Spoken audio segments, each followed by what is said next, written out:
Hello, good morning, good afternoon, good evening, good morning, good afternoon, good evening.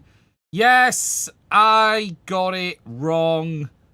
I messed up. I forgot about the clocks change that happened today in the UK. For those who don't know, we have daylight saving time and that changed last night. So whilst I still had it in my head that I usually go live at 10 p.m, we wouldn't be going live at 10 p.m. Instead, I would need to be going back at 9.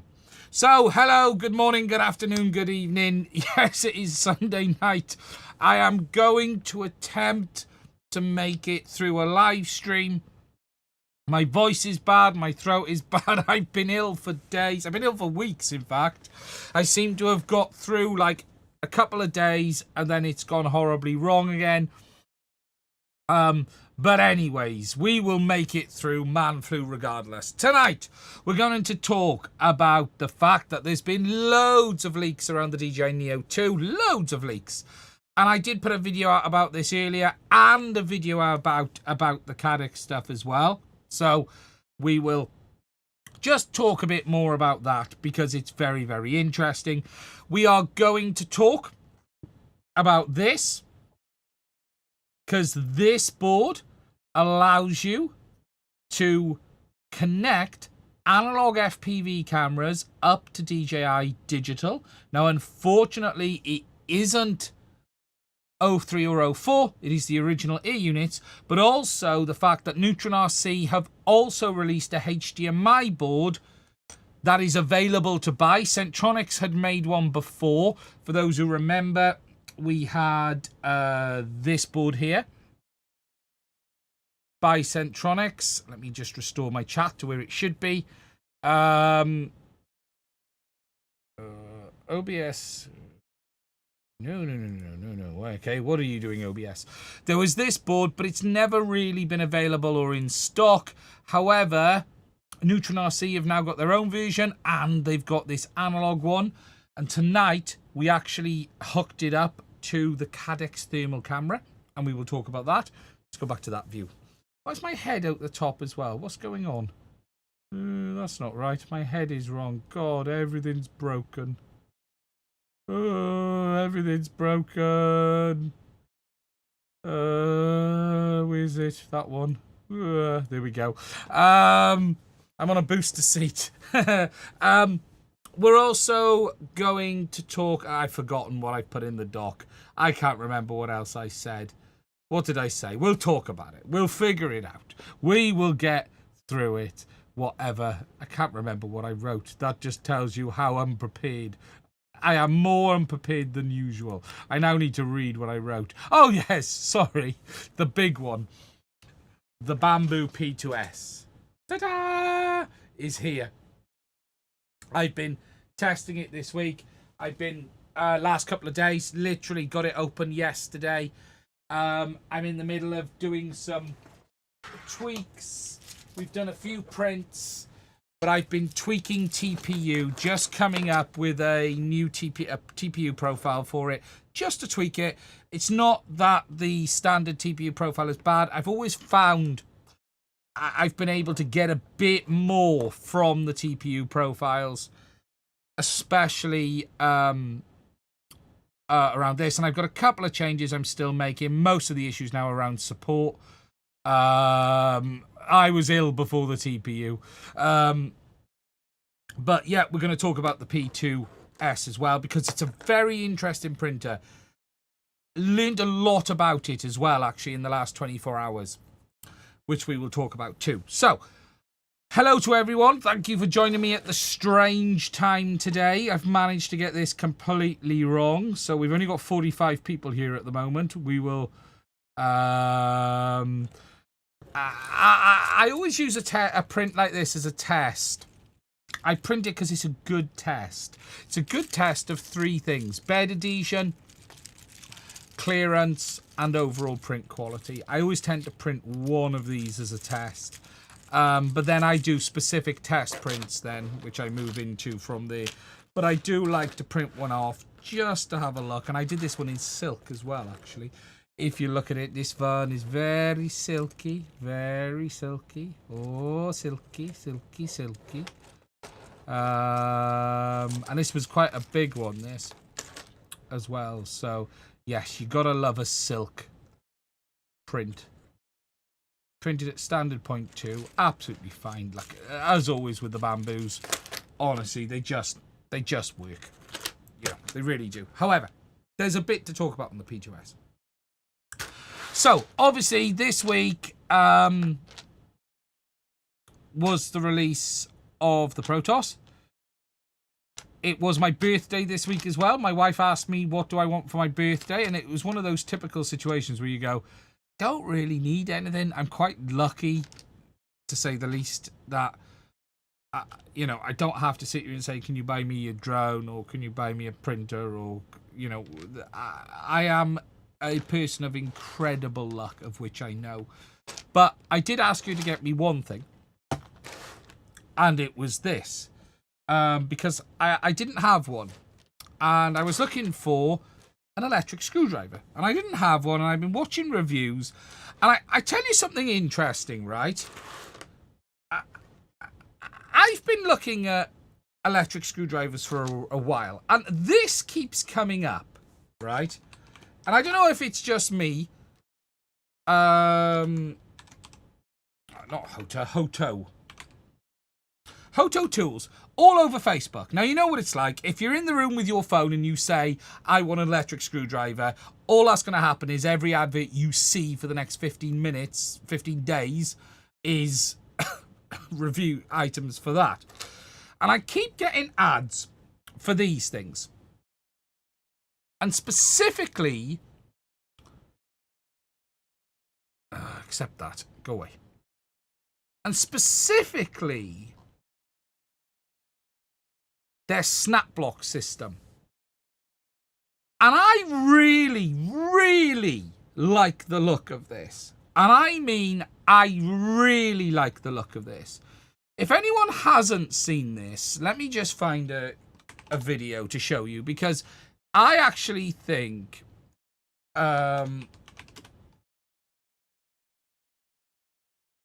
what's it called? Hoto Snap Lock. And I'll talk about Snap Lock. So I'm going to talk about the Snap Lock, right? And there are elements of this which I really, really like the look at, right? Let me mute this first of all, just in case there's music.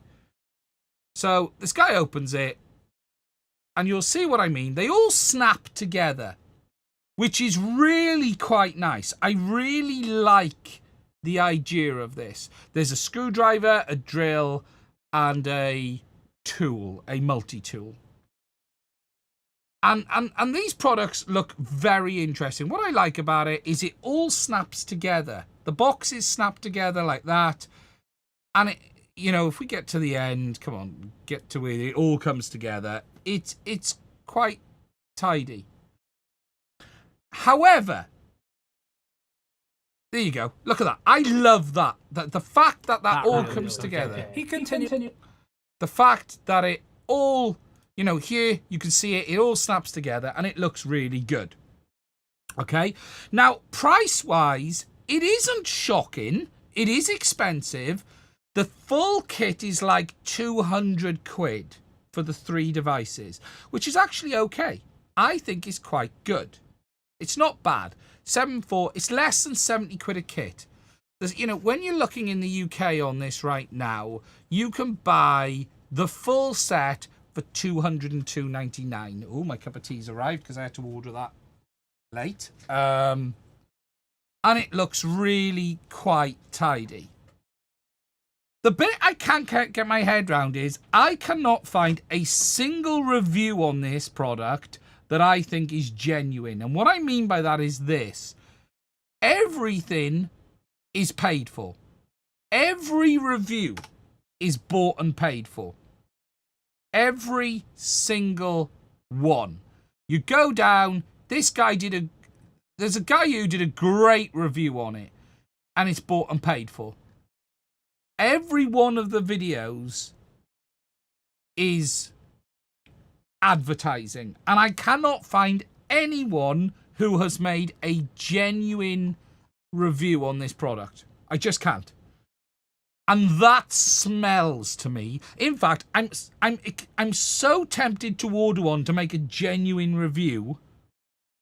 It's crazy. They certainly like to advertise like this. We might have to watch this one again.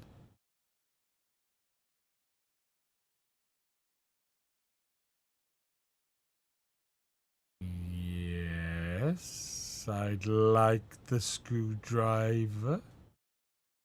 Yes, I like the kit. Moving on.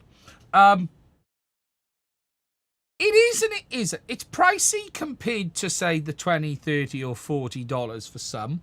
But as a multi-tool kit, I actually don't think it's terrible. Genuinely, when you look at the tools and everything. So anyways, I was looking at this, but I did get a lot of people who recommended the Sequoia.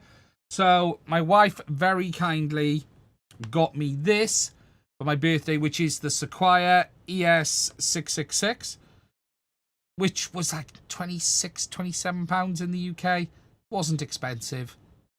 And it's okay. I have to say, it's all right. I didn't have one. I now have one. It's okay. I'd like a lower torque setting on it. The lowest torque setting is still too much.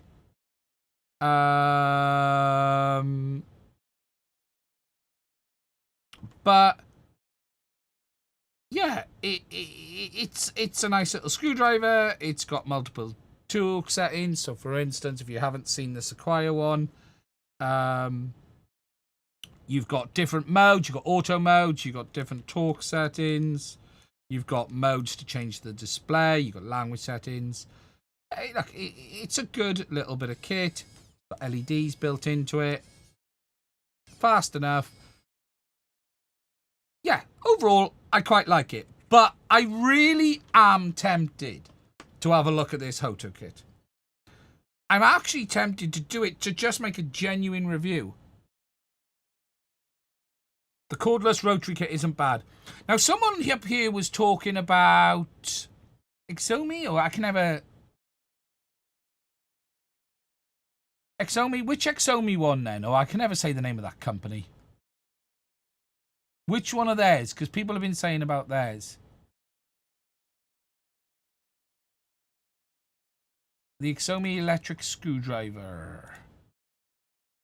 Kasomi. Ah, yes, Kasomi in it. I'm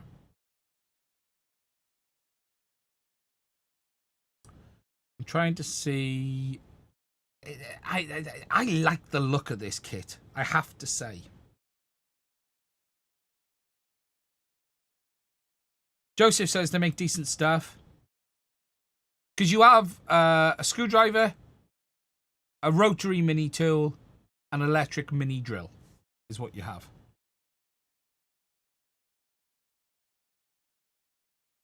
And I just like the way it all sort of comes together and stuff like that. But God, trying to find a genuine review, honestly, I'm not convinced there is one on YouTube. I am not convinced there is one on YouTube. And I'd like to sort of look at it from a 3D printing perspective, you know, handy tools, screwdriver, stuff like that. So, but someone said the Kasomi is good, but I can't even... I haven't seen the Kasomi one. I don't know what the torque range goes up to. The Sequoia's been okay. In my initial tests... So is this the one people are talking about, the Kasomi? Is it this one? On AliExpress? Are we talking about... You got Kasomi Media? Oh, that's only $27. My God, that is cheap, isn't it?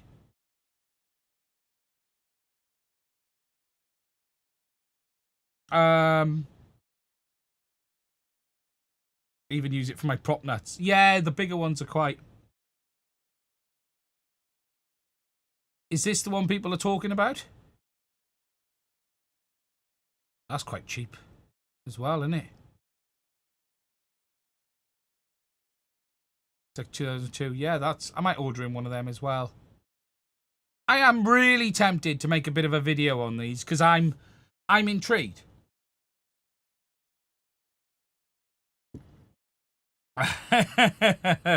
Like a massage device. The big one looks like a massage device. Yes. Yes. But yeah, I quite like the Sequoia. The Dremel electric screwdriver. Dremel have an electric screwdriver. Which is the Dremel one? Makita have some biggies.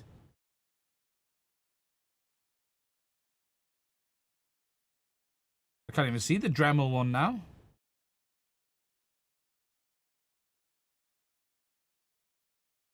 Is that that's the Dremel one we're talking about, is it?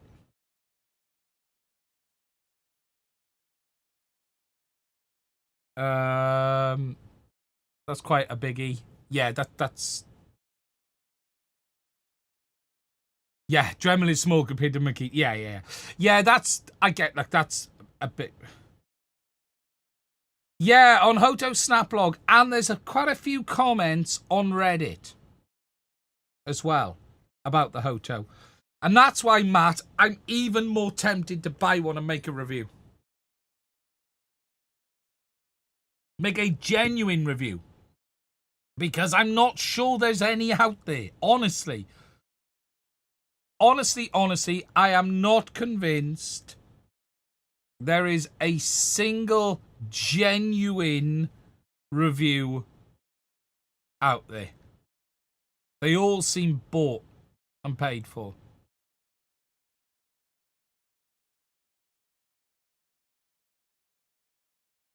And none of the people who've done sort of... Yeah, JB uses the big D-Walt, doesn't he?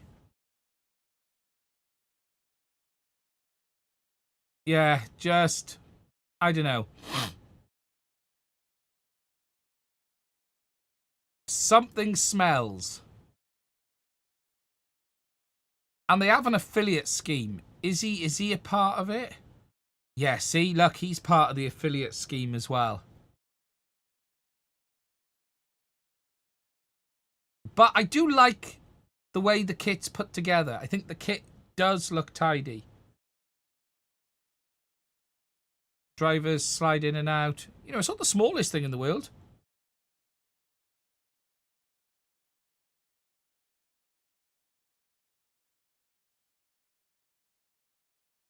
And he opens up there.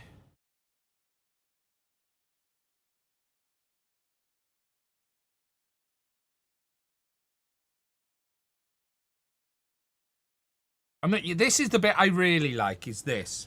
I just want to show this before I move on. This I really like.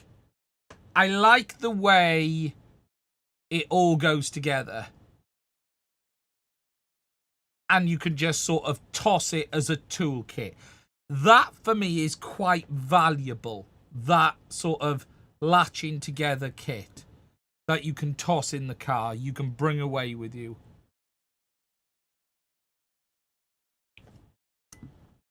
I do feel it has a bit of something else to it the others don't in that regard.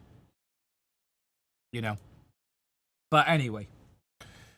That was what's happened this week. In my world. But I'm testing out the Sequoia.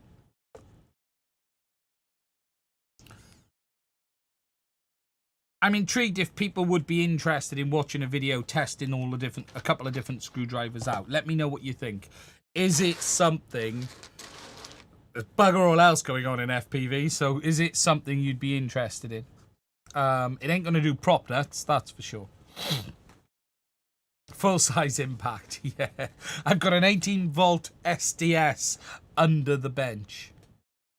Yes, the tips can be magnetized on these. In fact, the Sequoia kit includes a magnet.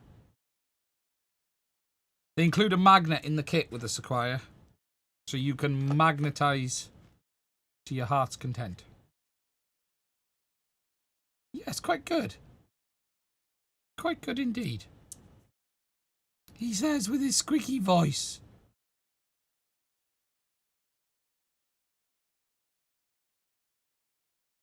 The only thing I will say is I did find the lowest torque setting too high still. So for instance, if you were using this on the back of FPV cameras like I was earlier, the highest torque setting was still too much. And this is where you might have problem for whoop screws. I can stop it.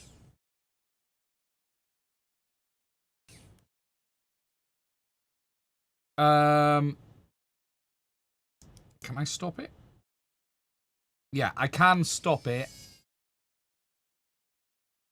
But it's still a bit much even on the one setting.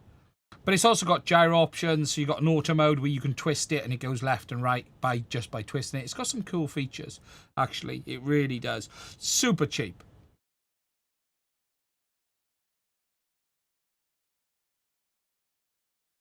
Yeah, more for taking them out, definitely. And that's what I wanted it for. I wanted something for when I'm working on stuff on the bench. So, for instance, we've got this here. I wanted something for when I'm taking stuff apart. We can put the screwdriver head in. You know.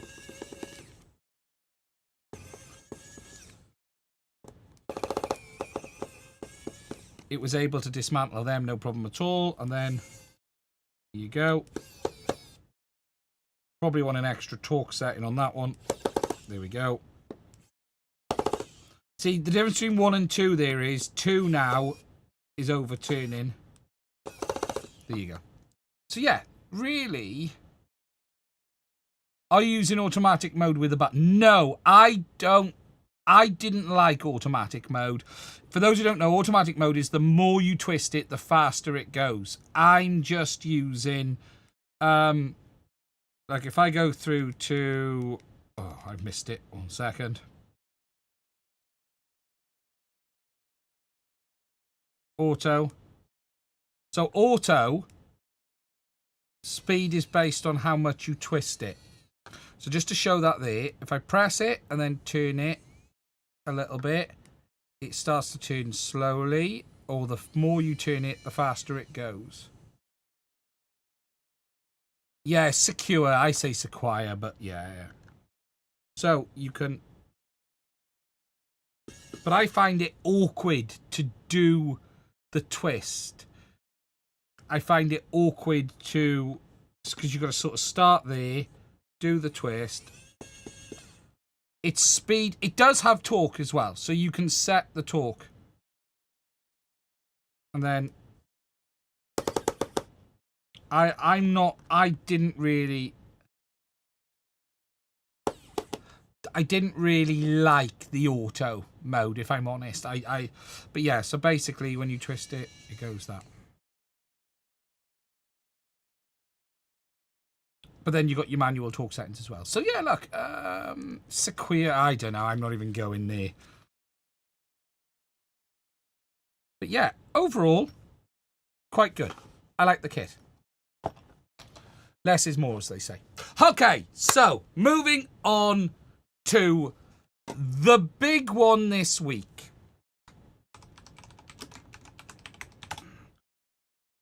And the first big thing to talk about is this. No, it's not.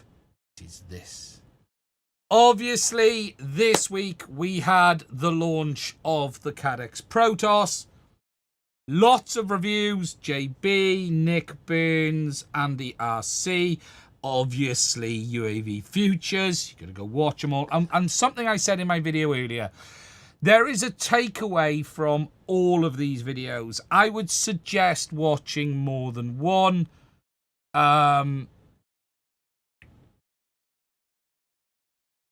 Very interesting.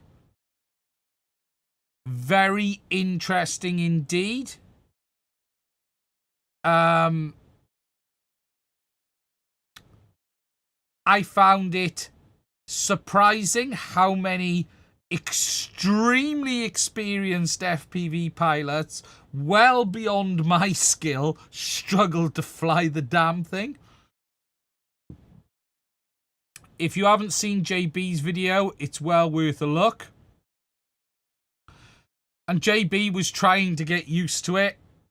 The rates are very slow. But what I found interesting was just how much altitude movement you had. You know, if JB was struggling with it, and that there tells you everything. He came around there, and did you see the slide? That slide was, I'm off the sticks a minute. What is it doing? You come around here and you see the slide. And that's, what's going on? There it is. What's going on? What's going on? Oh, I'm coming around. Oh, God. Oh, God. Oh, God. Oh, God. I'm making it. Oh, wait there. I'm going to try tuning around. Oh, no. Wait there. Oh. I'm going to go for it. Go through. Oh, my God, I'm through. That's basically what GB was screaming in his head at that point. But, yeah. Interesting.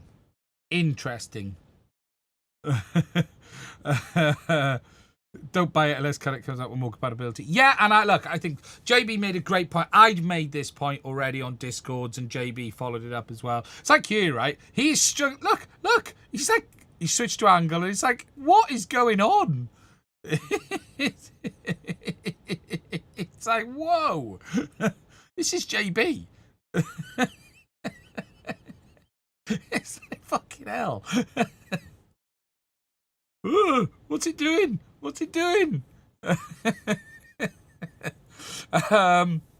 Yeah. Some things we do know. Some observations. And look, go watch JB's video, but not just JB's.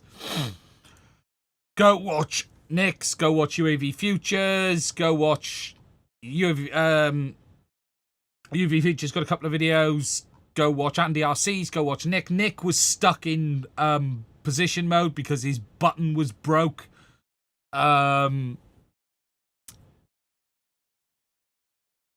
Interesting. I watched Drone Supremacy's video, and his was mixed as hell as well. Really mixed. And look, the point JB made was the point that I'd made on JB's Discord and others, and that is that it is extremely hard to recommend a product that has no future. What I'm now particularly interested in right now is the technical side. I believe the Goggles L in this product will only have 2 antennas. I don't think the new chipset that they're using is capable of quad antennas. So I believe the goggles are only using 2 patch antennas at the front. This is based on my technical understanding, not what I've seen torn apart. We won't know until we tear it apart. But my suspicion is that the goggles only have 2 antennas. And as they're patches, that means you haven't got the 2 omnis that you have on the side of the normals Goggles L. Because remember, the normal Goggles L, and if we go to FPV Wiki, I have the full teardown of the Goggles L on FPV Wiki. When you look inside, we'll have to hello there, and welcome back to the... That's loud. When we go inside the Goggles L, and if we look from above, here, there are 4 antennas in the Goggles L, so you have 2 omnis at the front. Now, their nulls are at the side, which was never great. I don't understand why CaddX didn't put one of them vertically and one of them horizontally, because that's what they should have done to improve the signal in the L. But you have 2 omnis, which is going to give you front and back. And then you got your 2 patch antennas. What CaddX should have done is mounted one of them down straight, which was always dull. Always dull. Never understood this. However, you do have 4 antennas. Obviously, the drone itself, as someone said, why is it only smacking at 100 milliwatt? That is the VTX that they've chose to build at this time. That's the RF power. That's down to CaddX's choice. I don't know why they've only done 100 milliwatts. I don't know, is the PA capable of more and they've limited it? Were they having problems? It isn't clear. What is interesting, and I'm suspicious on this, and we will need to see in the teardown first of all, but when you go to the spec on this, the goggles themselves, and I think, and I'm going to prep for this, I think this is a copy and paste error, and I'll tell you why. Let me just get the spec up for the CaddX Goggles L first of all. So, if we look at the spec on the Goggles L, we'll get there. So, Goggles L. Just notice all of this, right? 5725 to 5850. Power levels, maximum of 30 dBm. 9-axis gyro, maximum 50 megabits a second. 32 milliseconds, 4.9 dBi, left and circular polarized. Okay? If you then go to the specs on the CaddX website for the goggles for this, the Protos Ascent goggles, 5725580, 30 dBm, 1080p 5060, 50 megabits a second, 32 milliseconds, 4.9. I think they have copy and pasted the spec. And I'm now intrigued if this spec is correct for the Goggles L. 50 megabits a second, not seen anywhere near 50 megabits a second on the system as it is. The maximum we saw was 20 megabits a second. I think, where's JB's video when he took off? If we go to, so what did JB have? Okay, so if we look here, is the bitrate showing on JB's or not? No, it isn't. Nick Burns has the bitrate showing on Nick's. So if we look at Nick's video, where is the bitrate? Here we go. Nick's is at the bottom. So look, sitting down, wait for it to arm. Let's see if it goes up. So we're 18 megabits a second at the moment is the maximum. So it jumped to 19. And look, it's dropped down to 9 megabits next to it. Look. He has literally, he is behind it and it is already at 8 megabits a second. In fact, it went down when he armed the motors, if you notice, which makes me wonder if the VTX is picking up some digital noise. Let's watch that again. 18 megabits, sitting.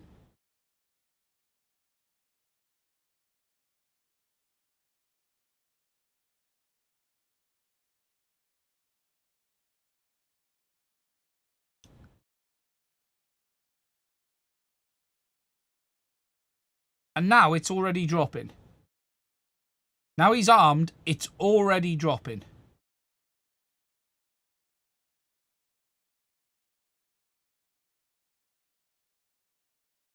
Look. Goggles might be capable of 50. We need to see in the teardown first. But look, Nick is there. And it's at 8 megabits a second. Yeah, let's hope it's not the goggle.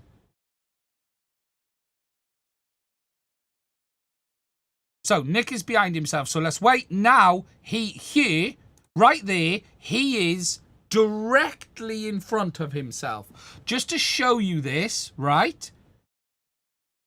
We know where Nick is. Nick is there, pointing this way, okay?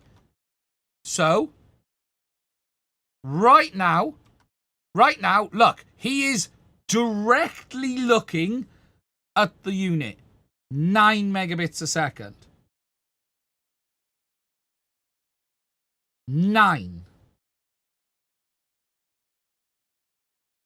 That is bad. Very bad. Now, I don't know if Nick was in 25 milliwatts or 100 milliwatt mode. I don't know which mode Nick was in. But I've seen the same on JB's. I've seen the same on everyone's.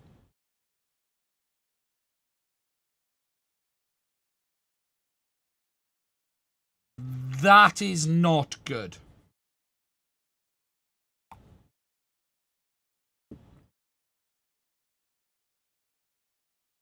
That is open IPC levels of bitrate, frankly.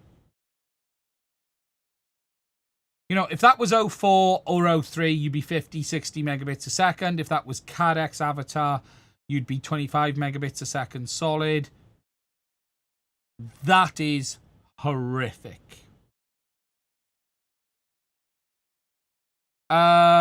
Maybe, but it's meant to be ready. Yeah, you know, Nick. If I was Nick, I'd have ripped the remote. Well, I'd have ripped the remote apart anyway. But if I was Nick, I'm sure Nick didn't just tear it apart. But Nick has given a as it comes review. It is Express ELRS, and the Express ELRS dev team have not sanctioned it. So yes, it's non-approved Express ELRS.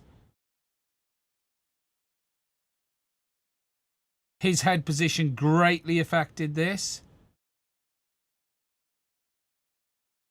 You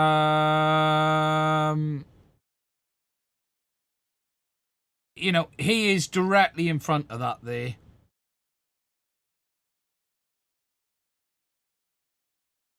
That is just nonsense. If we have a look at Stu's, I can't remember. Did Stu show... I can't remember. Did Stu show the OSD? I don't remember off the top of my head. With Stu's flying. No, he didn't. Stu doesn't have the bitrate showing. Okay. I can't remember. Did Andy RC have the bitrate showing? I saw Andy's video just now. Great to see. Yes, see, Andy did. So let's get to the takeoff point with Andy.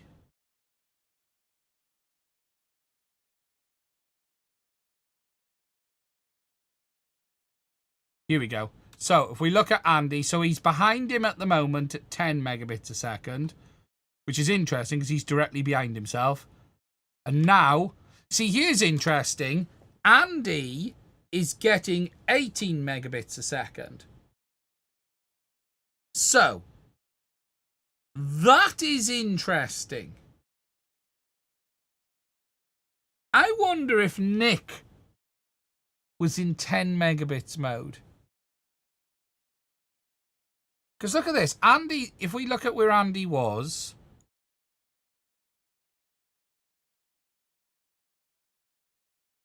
So Andy took off behind himself. 6 megabits a second. Okay, so his head is between it at the moment. To be expected. 9, 9. And boom. He's now directly behind it. Could have been Wi-Fi, but... I wouldn't like to expect Wi-Fi to have made that much difference. Usually the systems overblow everything else. It's definitely got patch antennas, and yeah, what I'm intrigued at is yours looks pretty, you know, okay, I'm not going to say 20 megabits a second is good. What Andy's is really great for, by the way, and please check out Andy's review, is Andy's taking it over grass, so we get to see a lot of how it handles repeating data, more. Compression sucks, but we don't know what's YouTube and what isn't. I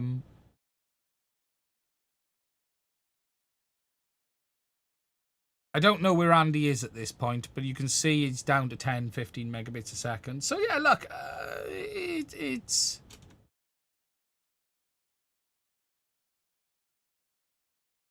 I think is the problem. Mine didn't go black and white. Yeah, I know. See, some people's went black and white and some people's didn't. You know, so yeah, look, Andy's looks slightly better. You've got this real big focus mode behavior.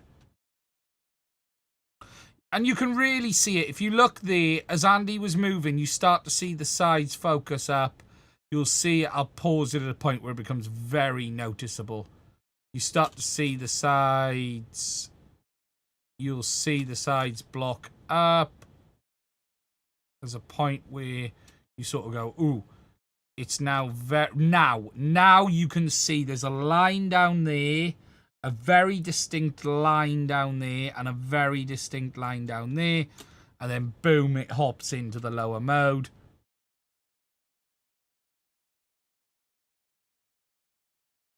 And then it I don't see, again, you can see that focus mode there. I don't know how I feel about the black and white versus the side. I'm intrigued to try what the black and white is like. As it looks there with Andy, I think that's quite interesting. I don't know if I would prefer it to go black and white as well. I don't even know. Is black and white meant to be in the final firmware? No one has confirmed this. I don't know if anyone knows if and if the black and white behavior is coming or not coming. Is black and white gone and it's now going to be like this? Or is this not right and it's going to have black and white? I don't think we really know for sure which is which at the moment. Nick was in the bibs with a lot of Wi-Fi. The only thing I would say is, Shannon, he was fucking 20 foot away from it. If Wi-Fi has affected it that much at 20 foot, it's got problems. I'm not being funny. 20 foot, it should be spanking over everything with patch antennas on the front of it, looking straight at it. Nick's, I don't know, unless there's something else wrong with Nick's. Do you know what I mean? You know, if you look at Andy's, it definitely looks more reasonable. It shouldn't be that low for Wi-Fi, I'll be honest.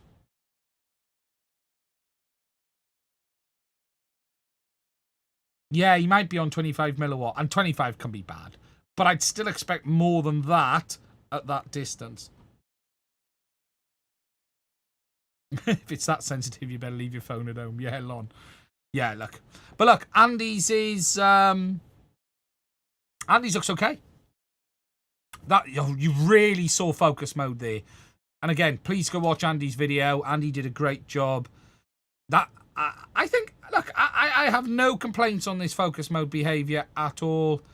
You start to really see that focus mode on the sides there. Much better than what we had with Avatar, in fact. You start to really see it now in a second. 1, 2, 3. You'll see it really focus mode up. Where is it? There. You can really see that focus mode. And then, boom, goes down to a smaller screen. Interestingly, the focus mode doesn't come in as far as the black and white. If you go back a tad, you'll see it here. I'll put my mouse pointer where the focus mode is. The focus mode doesn't come in as far. So, focus mode line is there. Right, so that's where my mouse pointer is. Oh, no, it is. No, it is perception. No, it's bang on. Yeah, same position. I thought it didn't come in as far, but it definitely does. Yeah, okay.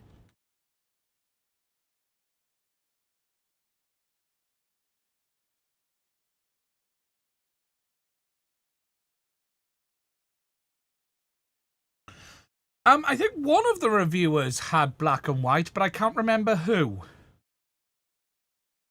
So, yeah, look, it's interesting. I think the real problem with this today is, and this is where the real issue is it doesn't matter what this costs, This is not recommendable, as JB said, and I posted the same on JB's forum, Discord. The real problem is this isn't a good deal. Unless it was free, it isn't a good deal. Because today, if you buy this and outgrow it in 3 months, then you're buying everything again. Everything again. And that's the part that doesn't make this a good deal. It doesn't matter how cheap it is, you're stuck. And I said this in today's video. If you buy Goggles L with a Go Film 20, great little quad is the Go Film. That gets you forward. 04 with a Neo. Goggles N3. Goggles 3 with a Neo. Pushes you forward. The issue is that this is a dead end today. And CaddX are releasing the standalone, I believe. And let's see where that goes. But it doesn't make it a great deal. I also think there are a couple of real big failures. Number one, the decision not to put self-discharge in the battery is a mistake, in my opinion. When you're aiming a product for a new starter, whilst the battery can be discharged in the charge hub, I think the battery should have had that self-discharge. That, I think, if you're aiming it at new users, the battery should have had self-discharge. So they can charge it, forget about it, and it'll sort itself out.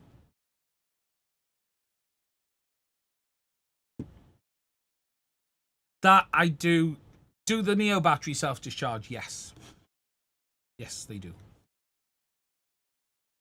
Yes, in my experience, they do.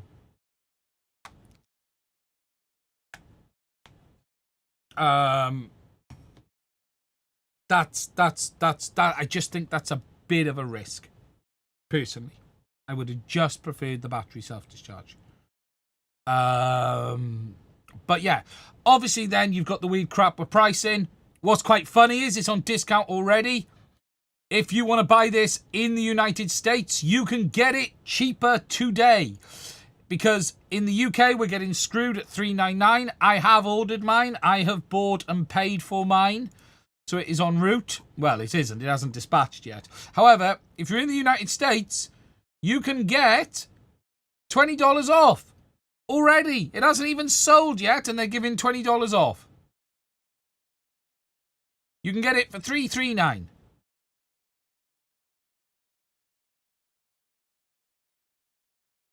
I have ordered it for the UK. Unfortunately, they've been nailed for same as Spain and Germany, $399.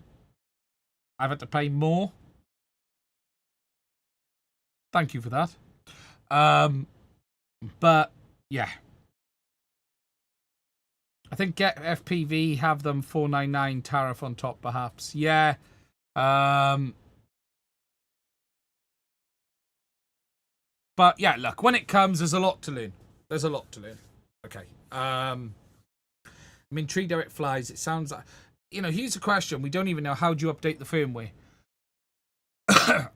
How is the firmware updated on it? Is it flashed via a special tool?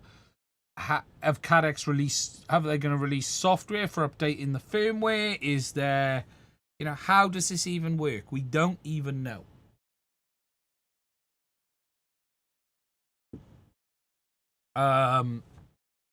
We don't believe it's beta flight out the door.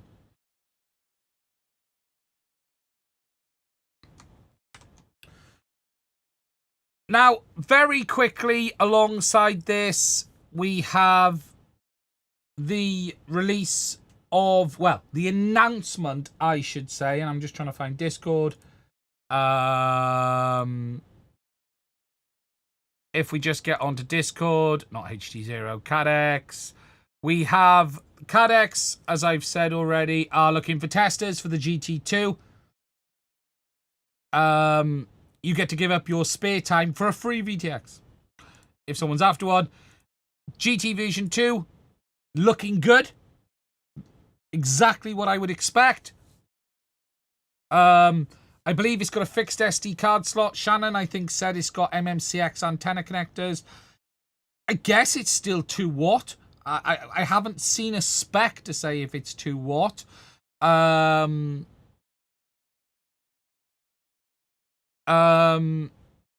guessing it's still 2 watt. Yeah, looks nice to see. Built-in fan on the top. It's big. Wattage is the same. Yeah, look, it's a big VTX. It was always going to be a big VTX. CaddX have also done something very good to see. Not only does it have the UART externally now, yes, it will work with the GM series of gimbals. Well, I assume it will, unless they've done something dull. They have also fitted a USB-C port, which is really, really good to see. So, yeah, look, it's a big VTX. Look, I don't think you can expect CaddX to have DJI's level of packaging. If you take into account 04 Pro can do 1600 milliwatts. This is 2 milliwatts. 23 mil tall. Oh, 23 mil, can I say? It's not that big. Bigger than... It's not... perception's everything then. Where's my vernier? Vernier. 23 mil. That's not too bad. You're not going to want to put it in every frame, but... 23 isn't shocking. I have lost 04's 15, so it's a bit bigger, but I'm intrigued compared to a couple of the others when I see where my vernier caliper has vanished to. Aha. So, 23.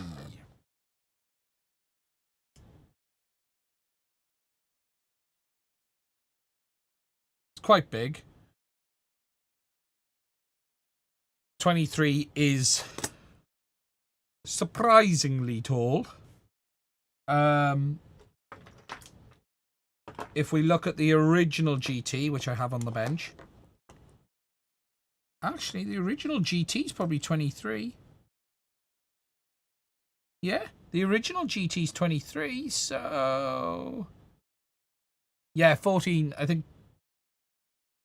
Okay, so yeah, it's not really bigger, just better design.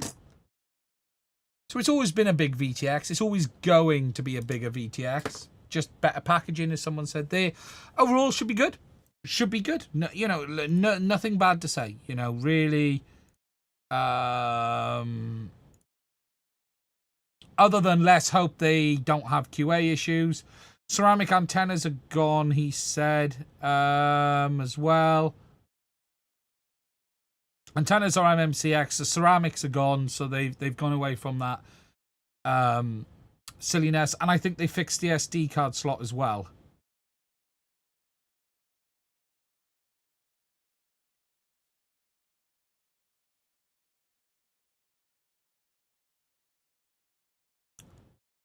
I'm not sure CaddX can record at 4K. It might be. You never know.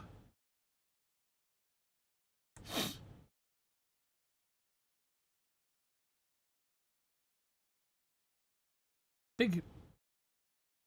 Does seem tidier package though. 4K 30 maybe.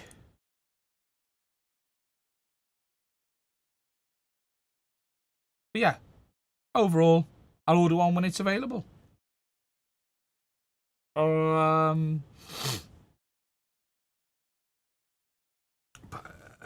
Yeah, I'll order one when it's available. It's that simple. Yeah.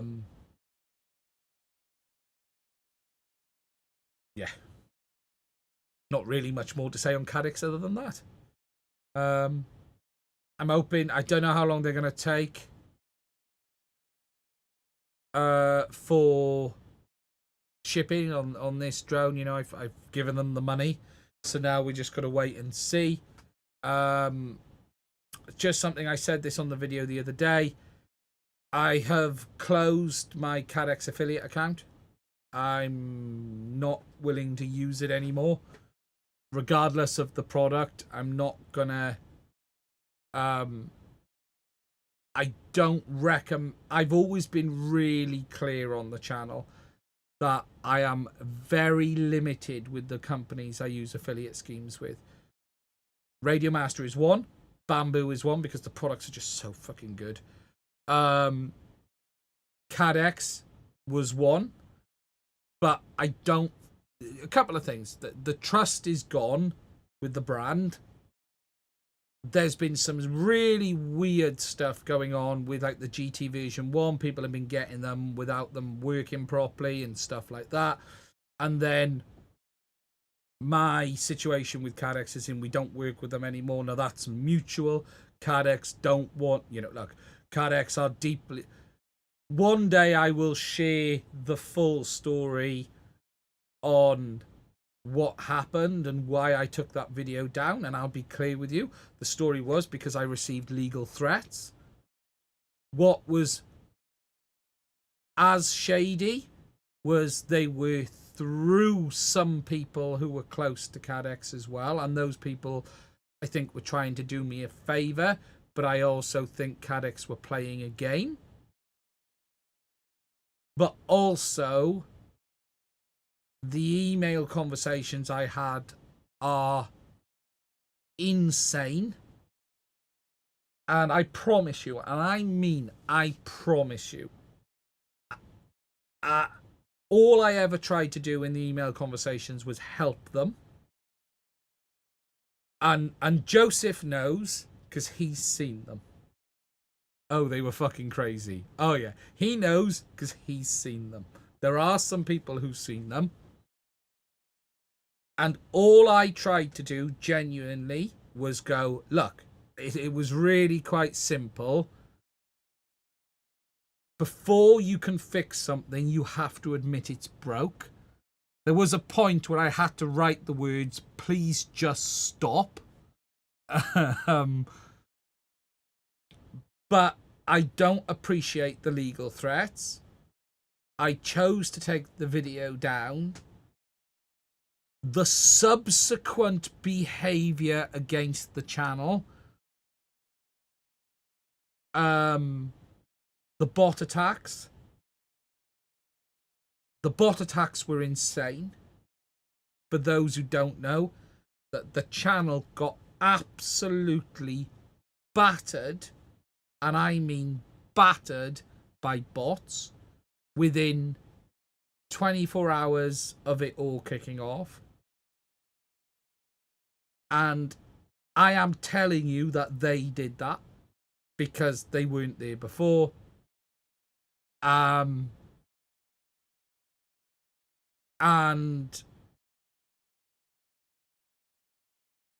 it's interesting that look, loads of companies can make great products, but it doesn't mean they're a good company, and that's the truth. And look, I'm not going to sit here and say, oh, this wasn't that, this was CaddX. You've never seen anything like what I got on that video. This isn't what JB's stream was like. This was on another level. This was just insane. It was targeted, very specific, even with what was being said. And look, I'm not saying I wouldn't work with CaddX. If I am absolutely more than happy to continue to review products from CaddX in the open and honest way that I always have. That doesn't change. If they want me to look at something, they can send it the way they always have, and I will be as open and as objective as I always have been. I will say how it is, how I have always said. Nothing has changed on that. What I don't do, though, is just because I work with a brand, give them a free pass on shitty behaviour. And that is the reality. And I'm going to say it. I think a lot of CaddX's problems were due to their marketing guys. Some of those people aren't even there now. But again, it requires them to acknowledge that and say, hey, we got this wrong. I refused that NDA. I refused to sign it. That is the only NDA I have ever turned down on this channel. I'll sign NDAs all day long. Am I under any today? No, I'm not. I'll happily sign NDAs all day long. But CaddX's was specifically written in such a way that prevented the creator having the ability to say what he wants, but they then, off the back of that, actively promoted benefits for only saying good things. And DJI have done that.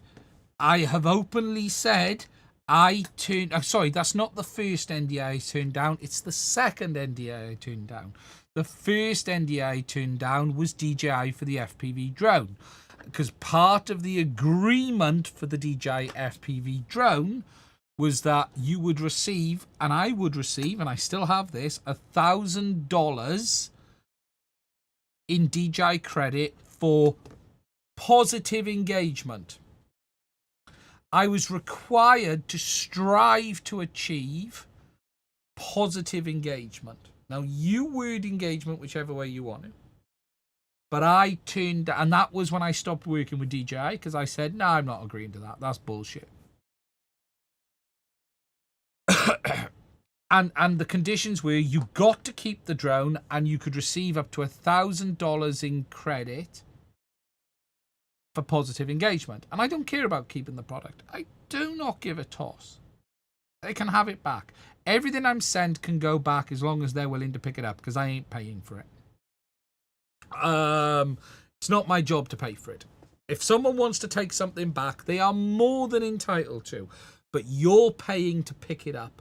I'll box it, you're picking it up. That's the rule. I ain't paying to send it back. Because I don't charge for reviews. I don't really make money on the content. Therefore, why am I going to be at a loss? And here's the truth on something. You will be shocked how many people seem to think you should be grateful. And here's a great example of that. And I was taking this as a bit of a piss take, but I'm making the point. CaddX is saying here this. 5 skilled FPV pilots will be selected to put the capability of our new generation VTX to the test. What you will get, a free GT2 VTX. And all you have to do for that is test it, provide feedback, and demonstrate it within the community, basically. But you get a free VTX. So you should be grateful for that. And this is the bit people don't understand. All of this takes fucking time. All of this takes up resources. None of this is free. Even me sitting here right now is costing money. The lighting, the cameras, the internet connection, all of this costs money. That's a $2,000 camera. That's a $2,000 camera. There's monitors. There's the stream deck. All of this costs money. It's like a $7,000-8,000 filming setup just here. But don't worry. You get to keep the free product, because obviously that is going to pay for the equipment. But because remember, your time is free. You give them your time for nothing. Your time's not worth anything, is it? Huh? You know, so it makes me laugh. You know, I get this stuff all the time. Oh, you can keep it for free. Fuck off. Basically, it ain't payment. I'm quite happy. I love receiving products. I am very grateful. But the product is in no way consideration for anything. Anything at all. Unless someone wants to deliver me a Lamborghini. How's my TX15 going? My daily driver. We'll talk about radios in a minute. So, anyway, that's where we're at with CaddX. If they want to send stuff to review, it will get the same openness as it's always had. I will praise what is good. I will say what is bad. It is that simple. It will be as open and honest as it always is. And that's all I can be. Right. The next thing we need to talk about is DJI, because the Neo 2 is coming, and this is looking rather interesting because the Neo 2 is looking like one hell of an upgrade on the Neo. For those who haven't seen, there are images freaking everywhere of this drone. Absolutely everywhere.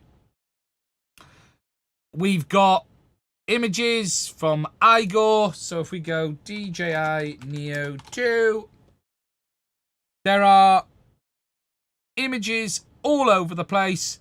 We've got this one here. This is a new one. Haven't seen this one before. Top-down view of a test unit. Top-mounted camera. Look at the props. Not sure where he's got it kept. Not seen that image before. That's a new one. You've got this front mounting image from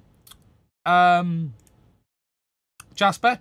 Now this shows a lot. For starters, it's got a 2-axis gimbal, which the Neo 1 didn't have. There was no 2-axis on this. It looks like it's got LiDAR on the left and there looks to be a screen on the right. And the reason that likely is a screen is to go up against the likes of the Hover Air X1 Pro Max and the others that have the automated flight modes. That camera gimbal looks a lot bigger. 2-axis, which is very interesting. It overall looks a much bigger drone.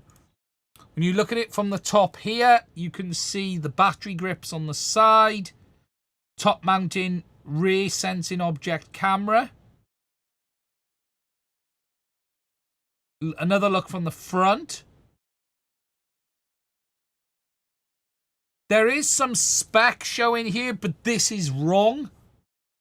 And I wouldn't believe a word this says because they couldn't even get it right that the original Neo was using 04. This spec says it's got DJI 04 and they say the original Neo is Wi-Fi. Well, it isn't. The original Neo is 04. So I wouldn't believe a word of these specs because if they can't get that right, it basically means none of it is right. You just can't trust it at this point. Because if it's not right, it's not right. It didn't have fucking Wi-Fi. It had Wi-Fi, but it had 04 as well. So we're going to have to wait and see. We've then got more images there from the front. And this is where we start to see the real interesting thing, which is this module. Because obviously it looks like, well, we know this from the FCC filings. DJI are going to ship it as a Wi-Fi only model. And you then have the OcuSync module.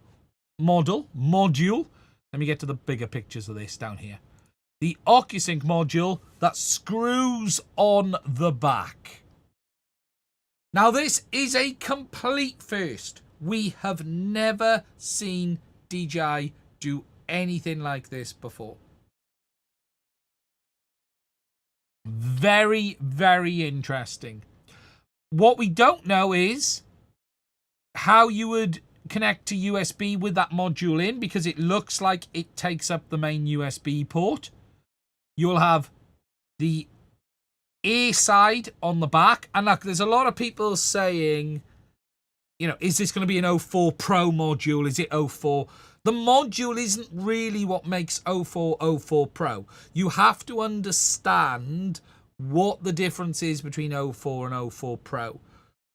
04 Pro has the better camera, less onboard storage, and a second PA and more RF power. It's different PAs. It's not the system that makes it Pro. You know, it's dual antenna. We can see that. So it's more like the Pro than isn't. But the Neo has dual antennas. This is entirely new territory. What we don't know is how it's going to work with the object cameras at the back. If you notice, this has got top and bottom rear, well, cameras for top and bottom. You can see a lens at the top and a lens at the bottom.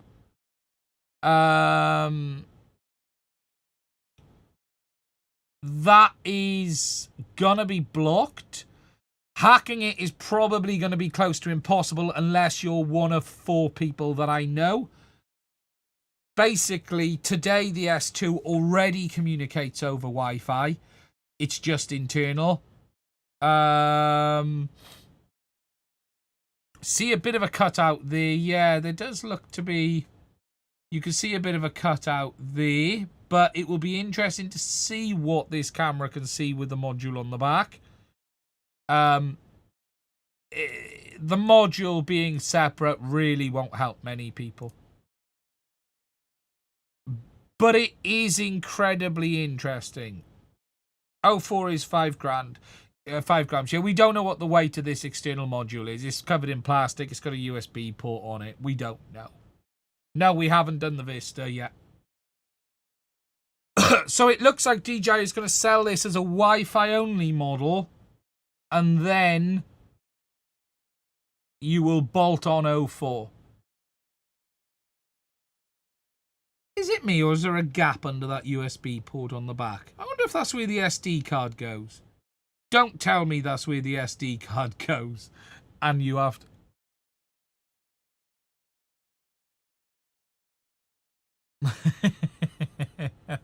It'd be funny, wouldn't it? Knowing DJI. What is interesting is this appears to be a lot of upgrade over the existing Neo. A lot more upgrade than we used to seeing on a change like this. This is a big step up. A very, very big step up over what we had before.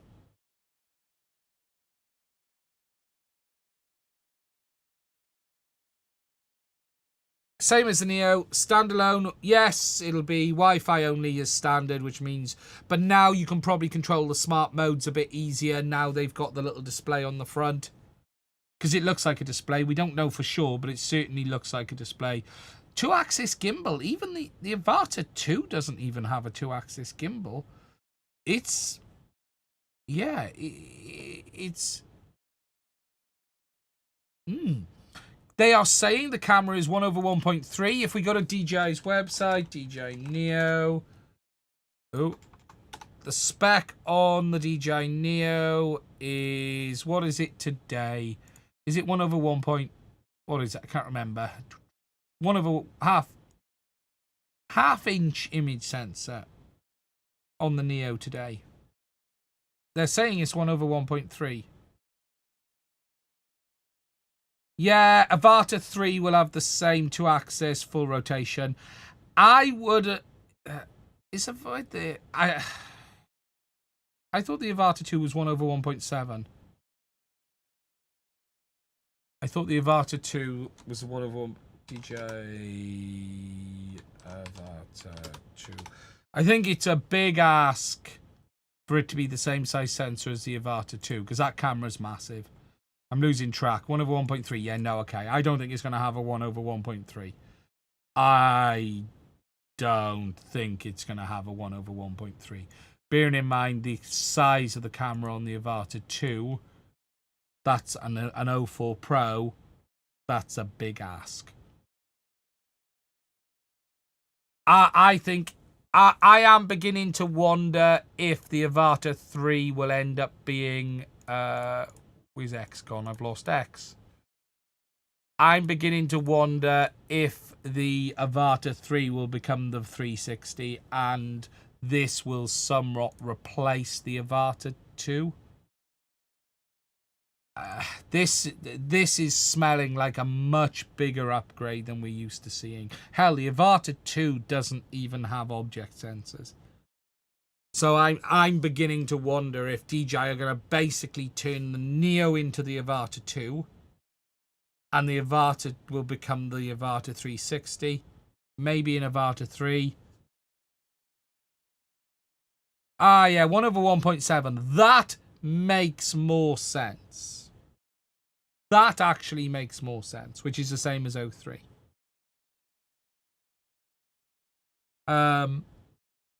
But sensor isn't everything. Lens, look, the problem with the Avata is it's got a plastic lens. The biggest problem on the Neo is the fact that it's got a plastic lens. So if they move to a glass lens, that'll make a big difference in itself. Part of the real downside to the Neo and the O4 camera is the plastic camera lens. So, but look, we're going to have to wait and see. Apparently it's launching before the end of the month. So we will order one of them in when that launches as well. Very, very interesting. Any rumours on 05? No, there'll be no 05. I would not expect to see 05 in the next 2-3 years. DJI might release something called 05, but there is zero need for 05. There isn't. Where do they go next? They've almost hit a brick wall with it now. They basically have hit a brick wall with it. They can make something and call it 05, but it doesn't really mean it'll step forward. What's that hole at the top in that image? What hole? That's a rear sensing camera.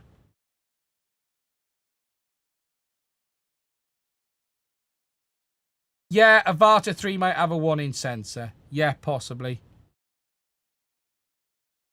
Or they'll move to dual 1 inches and make it the 360. You know, 05 is... I don't really know what DJI do to make something 05 now. They can label it 05, but from a technical perspective, I'm not sure we'll see it anytime too. 4K 120 in the goggles. Won't happen. Won't happen.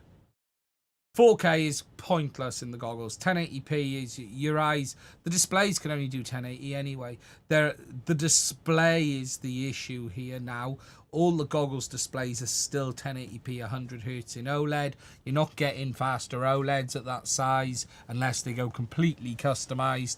And even then, I think what you'll see is the Avata 360. I think they'll call it.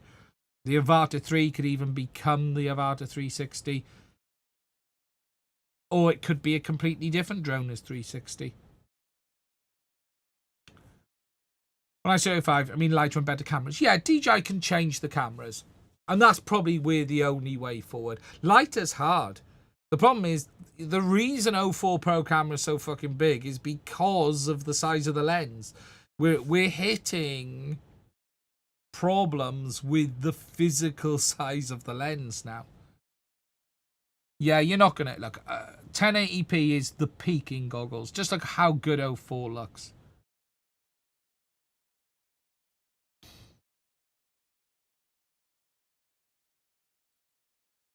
You know, we are becoming peak drone now as well. You know, to be fair, we are becoming peak drone. 05 vacuum. Yes, they will. Right, guys, if you've got any questions, put it in the chat now, because I'm going to prep myself to move on to this analog board. I'm just going to move my Dragon before we come on to the P2S. I don't know how I can easily show you this, but I can.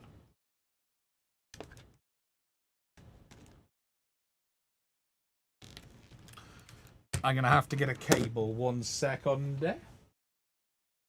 I need a cable. I wonder what the battery life will be. Yeah, they're doing quite well on battery, DJI. That's the one, to be fair. The one thing they are doing good on is battery. I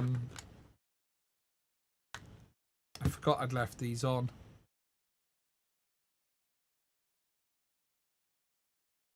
We're going to need the fly app.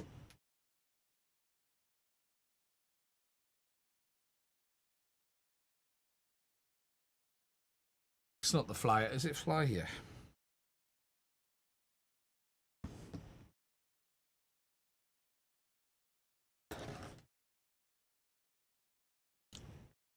Okay, so this here, and I have a video coming from this.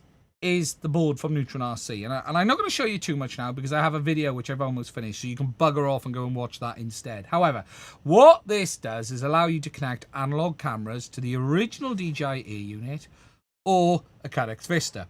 Now, I would love to show you this on a CaddX Vista, but I burnt fucking one out today, unfortunately, in an error while setting this up for testing. And it was completely my fault, but it means I'm now one CaddX Vista less than I was before. What this module does, though, is it allows you to connect up analog cameras to the original DJI digital FPV system. For the demo of this, we're going to show you it with the Fox ear, which has vanished. Here it is. So here we have T-Rex, one of the best analog cameras on the market today, I will add. Fantastic analog camera. So here you can see we've got the analog camera connected to the board, straight through. And then we've got it connected into the DJI Air unit.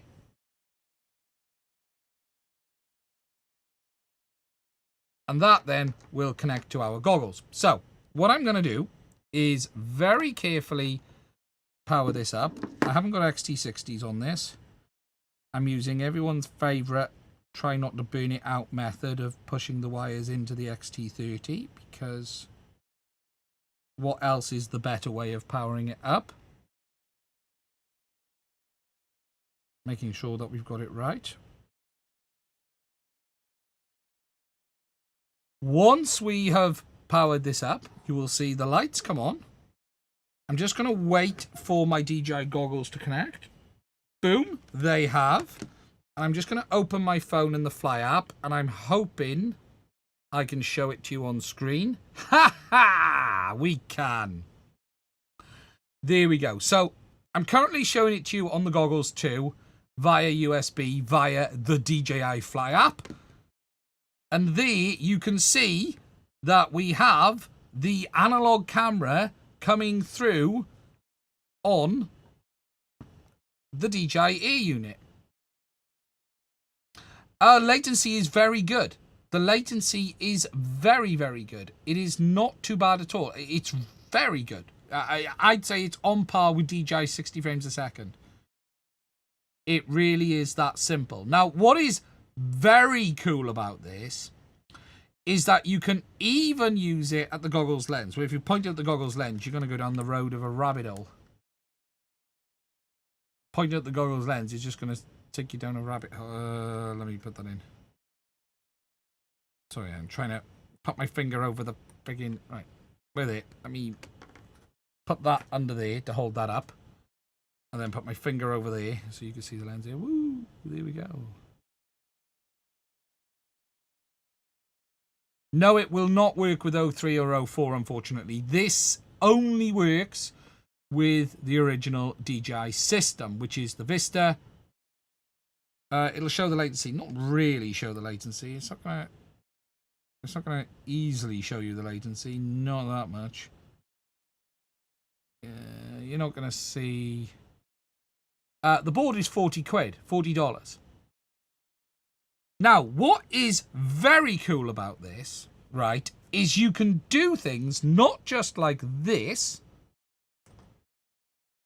but connect up things like this, which is the CaddX thermal camera. Now, obviously, you could use any thermal camera you wanted to, but for the purpose of this, I am going to use the CaddX thermal camera, which I'm going to plug in. And we will wait for this to wake up and connect. And I might need to reboot. I don't know if we do. No, we don't. And there you can see that you can actually use it with proper thermal cameras. Just to show you above, there you can see my overhead camera. Yes, exactly. It's basically same as the HDMI converter, but this time it has an analog to digital converter on board as well. but it means you can use full. There's a bit of latency on this thermal camera. The thermal camera is not as fast as the normal analog. The thermal that definitely has a latency to it. You can see my goggles there, and you can see the hot spots on the top of the goggle, which is very, very cool indeed. If I get out the way, I'm doing filament drying on the printers. You can see I've got the AMS HT and the normal AMS, and I'm doing drying at the moment, so you could see the thermal on that. But yeah, just very cool. Now, I would love this to become available for 03 and 04. Unfortunately, it isn't. It is only with the original DJI Air unit or the CaddX Vista, although you can use it with the goggles too on the latest firmware as well. But yeah, it is very, very cool. The image quality is okay.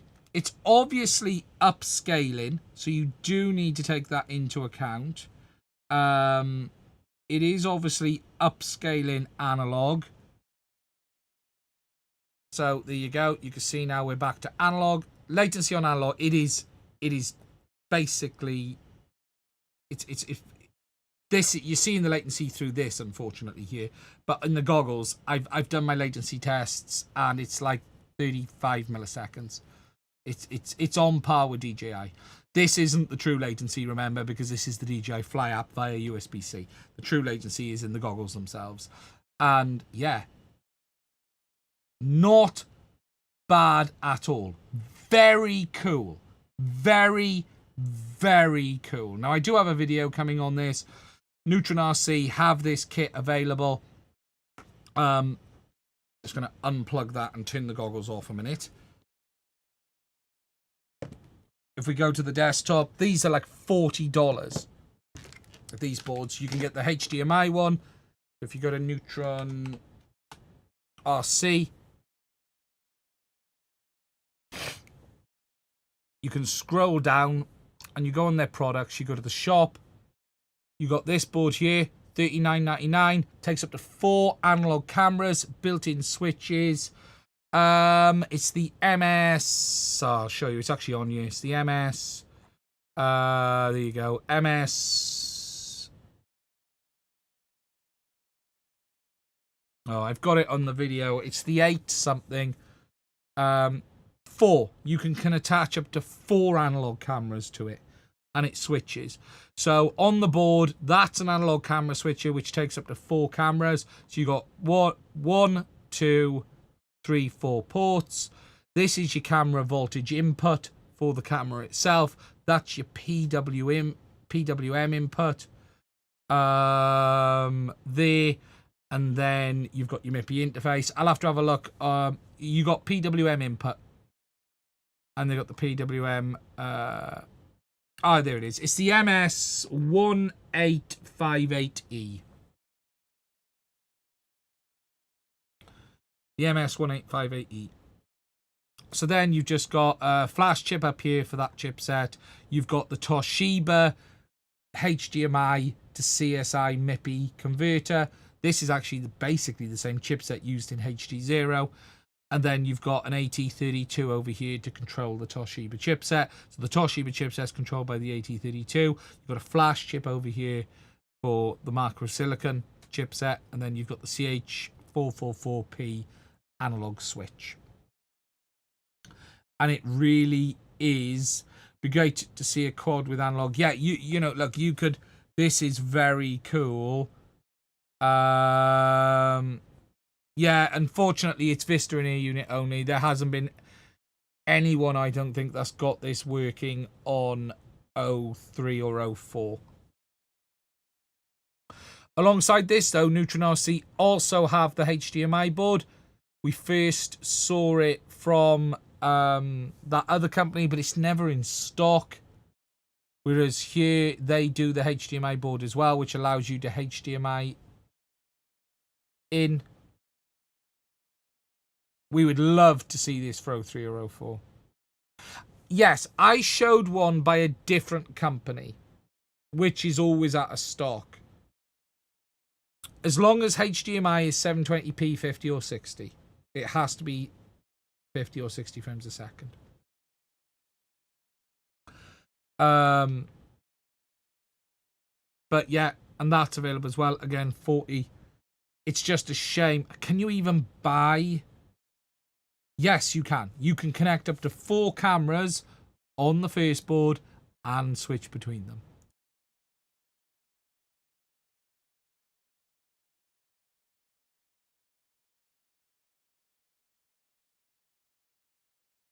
The original one I showed, who was it by?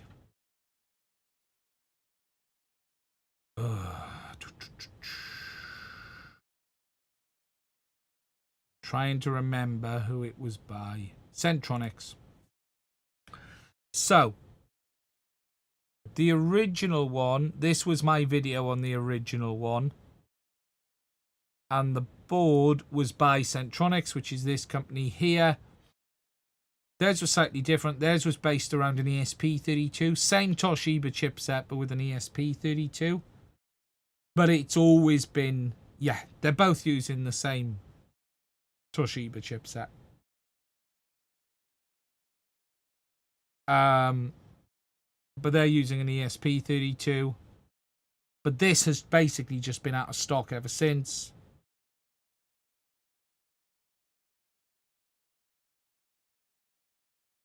I am guessing.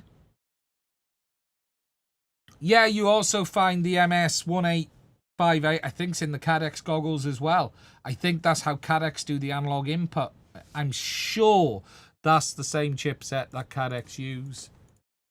I am really sure that's the chipset that CaddX is using in the Goggles X. It rings a bell. It's not just the cable. I believe only the cable that's different. No, yeah, 03 and 04. But it's also the interface. Yep, I thought it was. There you go. MS1858. It's what CaddX use in the Goggles X for the analog to digital conversion. Will it work with HD0 90 frames a second camera? No, this is DJI only. I knew I'd seen that chipset in something else. And then you got the Lotium chipset, the HDMI switch from Lotium, and then the CVBS to HDMI.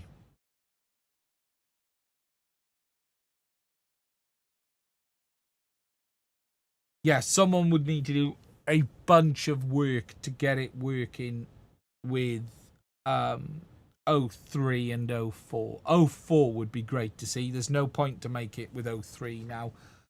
Really, we need someone to figure out a way of making it work with 04. But yeah, we've seen this chipset before. But yeah, look, it's really cool. Really, really cool. Really cool to see. So I have a video coming on that. Short one, won't be a long one. Just to show you it in the setup. As I've done today, really. You know, more than anything. For you guys, you've had a sneak peek. Right, before I talk about Bambu.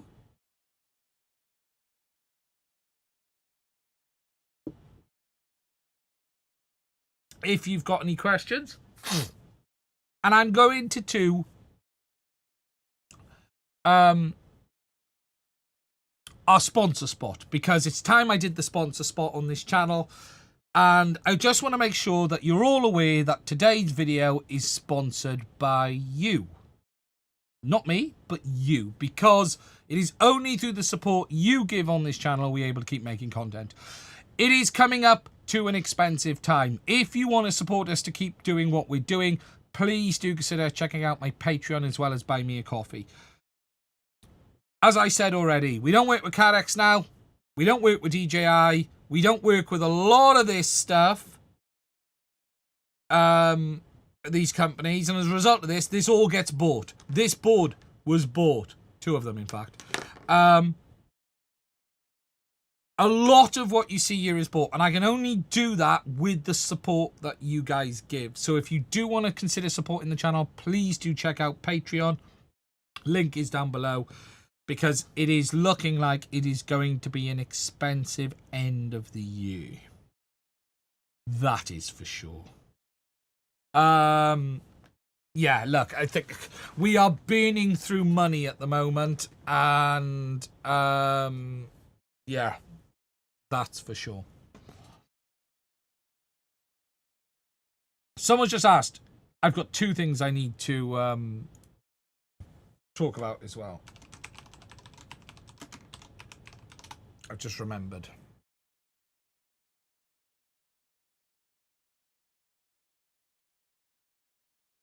Should I get the A1 Mini as your first 3D printer? Yes is the answer. It's a no-brainer, a bargain. It's unbelievable. It's phenomenal. If you got the money, get the P2S, because it's also very good. But if you don't need the bed size and you want to save the money, get the A1 Mini, because it's bloody phenomenal. Sorry, lost internet. If there were any other questions on the GT version 2, I don't really know. I'm assuming that it works with the GT gimbals. Shannon's asked a question on the GT version 2. So it's going to be 2 watt, new design, MMCX antennas, proper SD card slot, USB-C, external UART. Do we know what it records at? I can't remember. Is the A1 Mini worth swapping from Ender 3 Vision 3 KE? Are you happy with your Ender 3? I will never recommend anyone spends money if you're happy with what you've already got. If you are not happy with what you've already got, absolutely go and get yourself an A1 Mini, because it is an unbelievable printer. And I am starting to wonder how long it's going to be around for.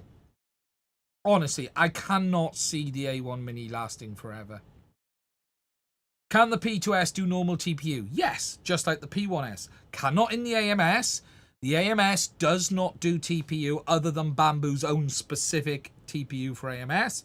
But the printer can absolutely do TPU, just like the P1 could. You just have to bypass the filament buffer and go straight in at the back. Is there a little bit of fudging around? Yes. Is it end of the world? No. I've been printing with TPU on the P2S this week. In fact,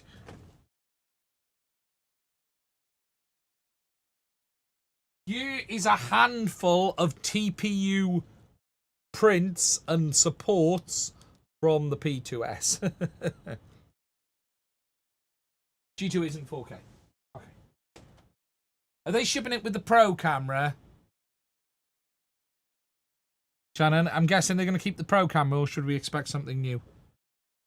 Because the Pro camera is very good.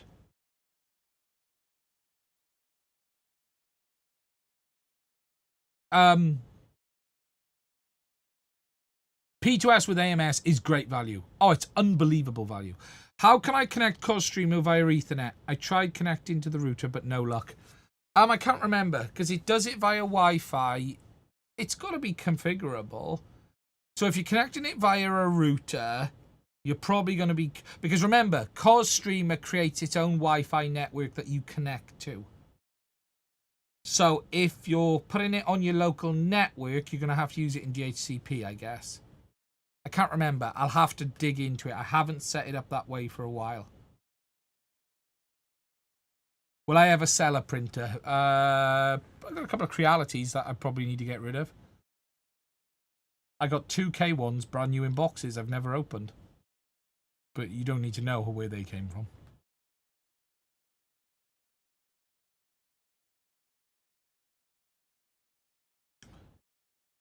The A1 is phenomenal with TPU. If you're thinking about buying an A1, just buy it. There's no other printer comparable for the price. Yeah, I don't really recommend the A1 now. I recommend the A1 Mini, the P2S, and the H1.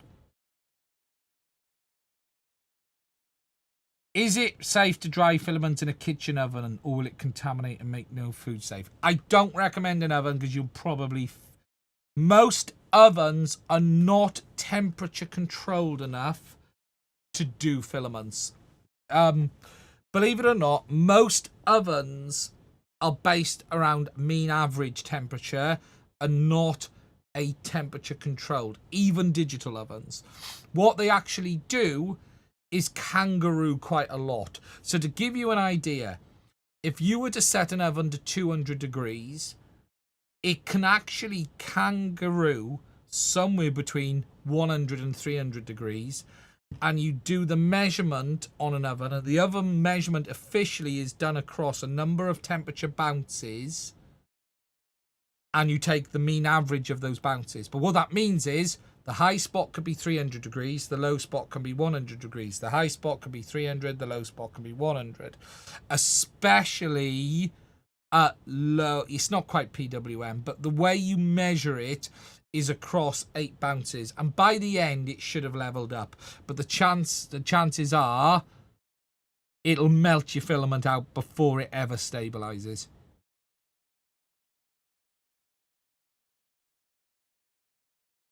Even really low, you'll probably find it's even worse. Most thermostats, I think. Look, don't do it.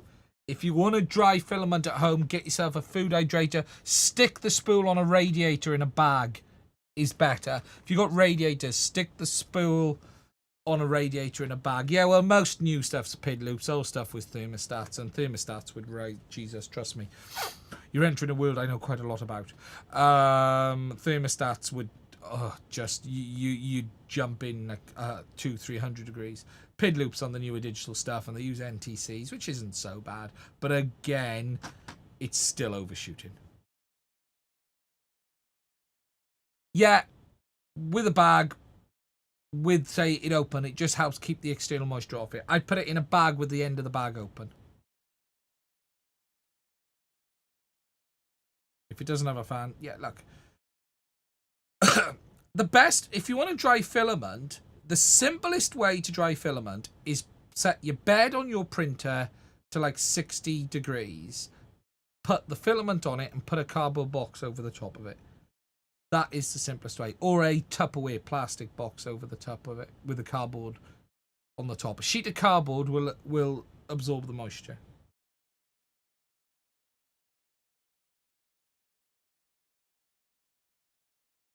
Yeah. 50, 60 degrees, 40 degrees, whatever. Just shove it on the heat bed, put a cardboard box on top of it, or cover it with something with a small hole, just something. It'll thing off. It'll be fine. It's like at the moment, I'm drying filament in the P2S. So just to show you guys this, I'm currently drying filament. We're in filament dry mode.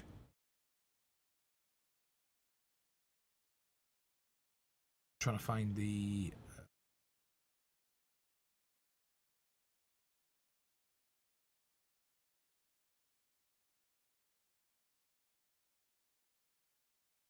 let me just find this.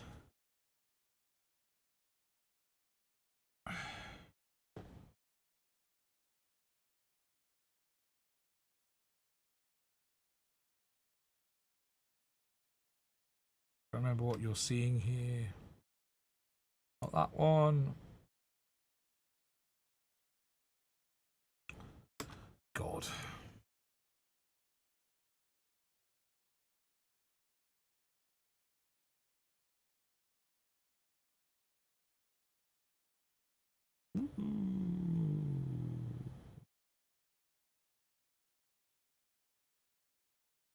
That'll do. That'll do on the geometry. No, that's not the right video. Yeah, here you can see this is in filament dry mode.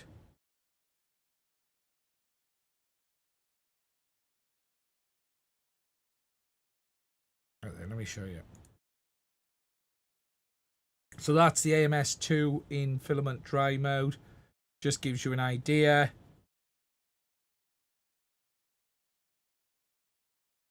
Just to show you over there, and then you'll see the AMS HT in a minute.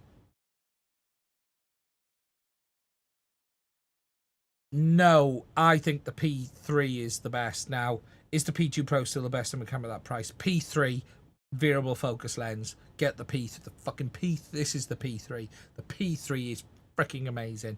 I like the P2 Pro for board repair, but the P3 has a variable focus lens. Phenomenal camera. You won't go wrong with the P2 Pro.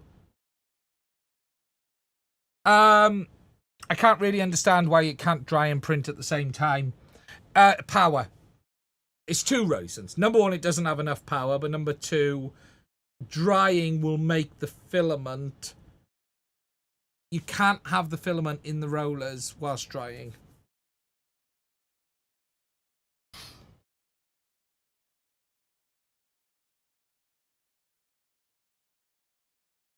I find running 0.6 nozzle is best for TPU. Yeah, it depends what you want. Size-wise, a bit more size on the nozzle will get you a bit more throughput. Obviously, as I've said, I'm in the process of testing that, the P2S. We've been doing some prints over the last couple of days. The first benchy came out almost perfect. I want to show you some TPU more than anything. This was just a quick benchy test, although a little bit stringy in the writing. Other than that, this was a speed benchy. That was fine. I'm in the middle of doing all my test prints, so I did the Dragon today as well. What's more important is TPU. This is the last TPU print that I've done on it. I've got one little issue I need to resolve. This is the cleanest print that I've had from it so far. Just to show you this. And this was on quite wet Overture TPU. The only thing I'm struggling with a little bit is overhangs. You can see there's some drooping on the two overhangs, but this was printed with tree supports.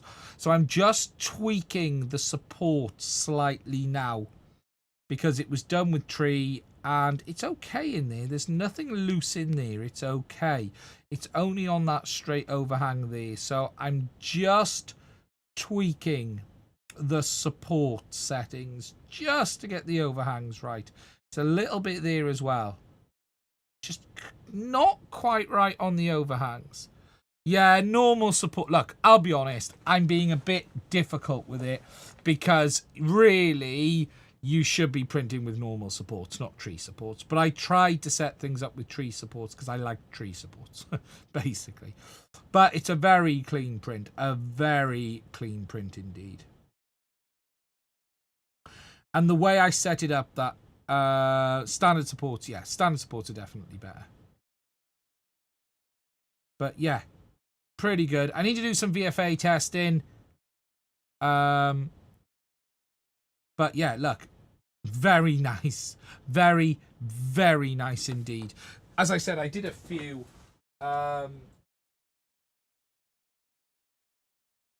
This was the first print I did with the stock profile, and it was a little bit furry, worse on the supports with tree. It really struggled on that. And there was a bit of wisping. The overall outside print was okay, but you can see, look at that top, the retractions. You can see the retraction marks all over it. That was the standard profile. So I printed first of all with the standard profile. And I was like, okay, not very happy with that. I then did a second print where I made a few more adjustments and it was worse. I stopped it in the end. I was like, ugh, not happy with that. So I stopped that one and I was like, no, not there. And then I'd done my final tweaks, which is this one here, which is now much closer. Almost perfect. I just wanted to just get the overhang sorted. I'm going to just do a couple of readjustments and we should be there. Much closer now. And I'll publish the profile for this as well. But yeah, looking good. Looking good. Have to say, overall, P2S. There are a lot of upsides. One or two little downsides.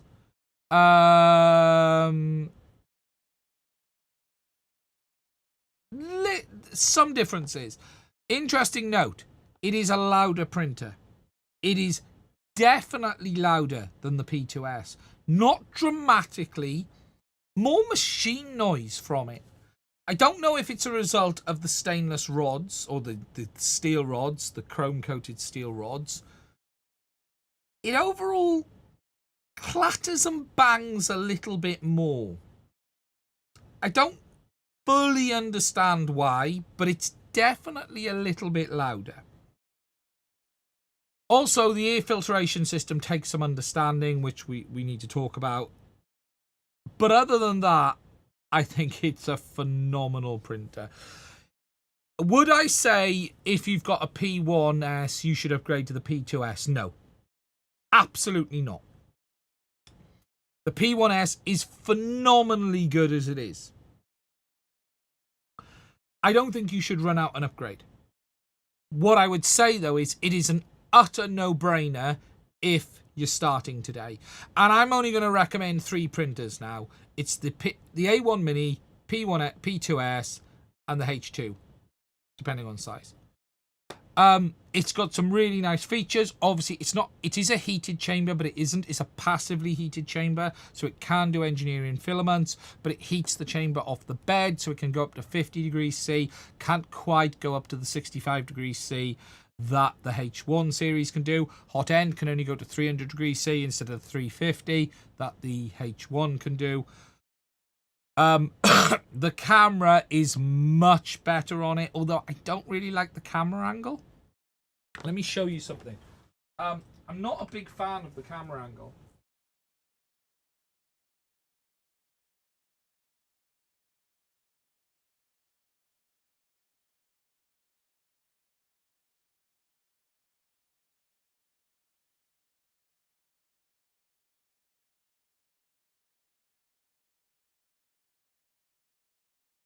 Let me copy that. I don't know, actually. If I go on the Bambu Slicer, do I have storage? Okay.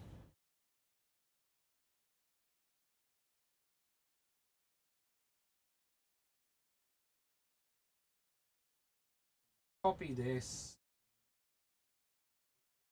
Yes, so I can show you guys. There we go.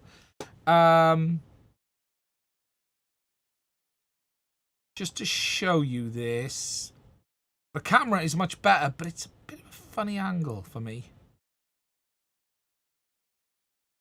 But it definitely works, that's for sure. Here it is. Is it this one? Yes, it is. So, this is the built-in camera on the P2S.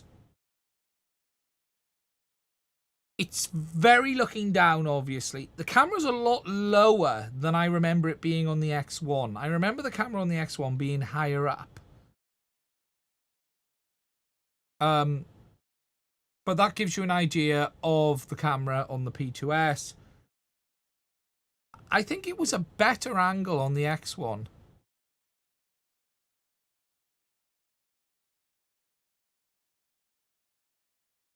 That was the very first TPU print that I'd done, that one. As a test. But yeah, overall, much, much better camera, much better lighting as well. More nozzle visibility. Yeah, it feels lower down in the cavity. I think... Is the camera in the X1? Let me just check.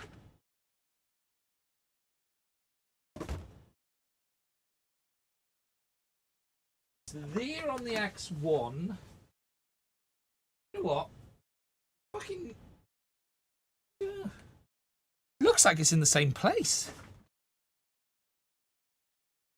No, you can't do multicolor TPU.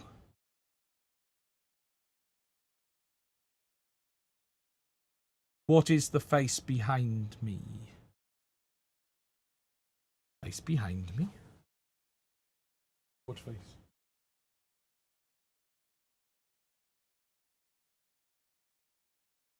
So, yeah, look, a very, very good printer. A very, very good printer indeed. It's as simple as that. Face behind my chair.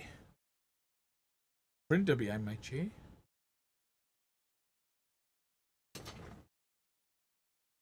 To my left.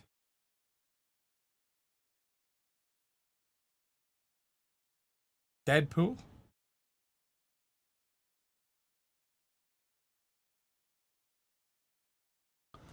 Under the DJI drone box.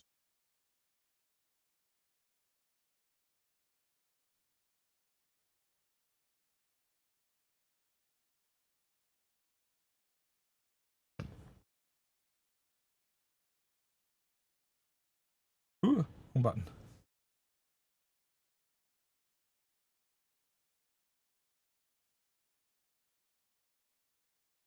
Deadpool.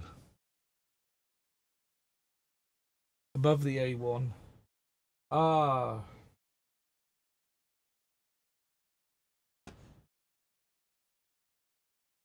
Can you switch filaments easily with the A1 Mini? Yeah, the A1's probably the easiest printer to swap filaments on. And you can get it with the AMS, but if you don't want to get it with the AMS, it's very simple.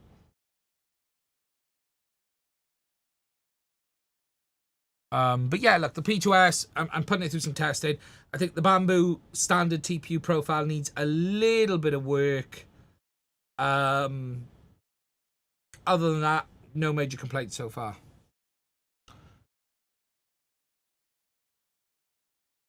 Do I think PBA will outperform TPU? I think it's early days. I haven't tried it yet myself. I haven't tried. I need to order a spool, really. I don't know what the price of it is.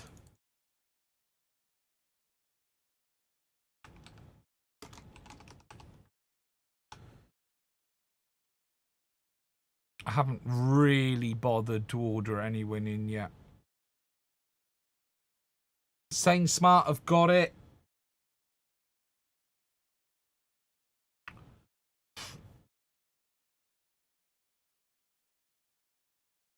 Super TPU, they call it, don't they? Yeah.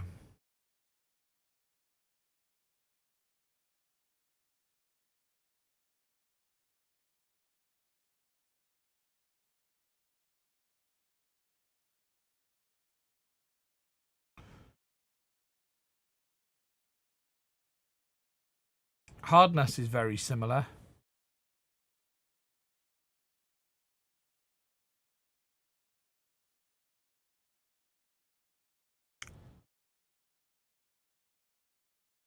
Interesting. How much is the P2S there in the UK? I think it's $699. It's with the AMS. It's a no-brainer. $699 with the AMS2 combo, which is just insane money. Honestly, insane money. Just a no-brainer.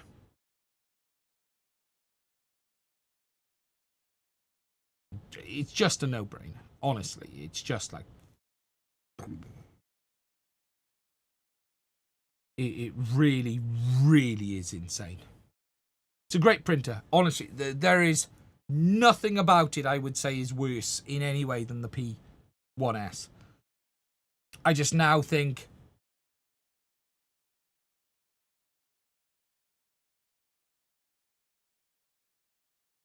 there are elements that aren't perfect for engineering, but it's certainly capable. A1 Mini is just insane. Honestly, it's so good. I worry if Bambu are going to keep making it, because I have a feeling they'll end it one day. It's just too good a deal.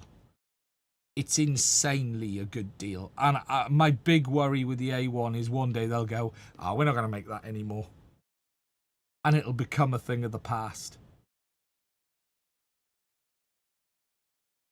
Which is crazy. So, right, guys, my throat's beginning to give up. I'm going to end that there. I want to say a big thank you to everyone who has watched tonight. We've got no super chat, so I got bugger all to check there. Look after yourselves. Stay safe. A couple of videos coming this week, and I will speak to you soon. Thanks, everyone.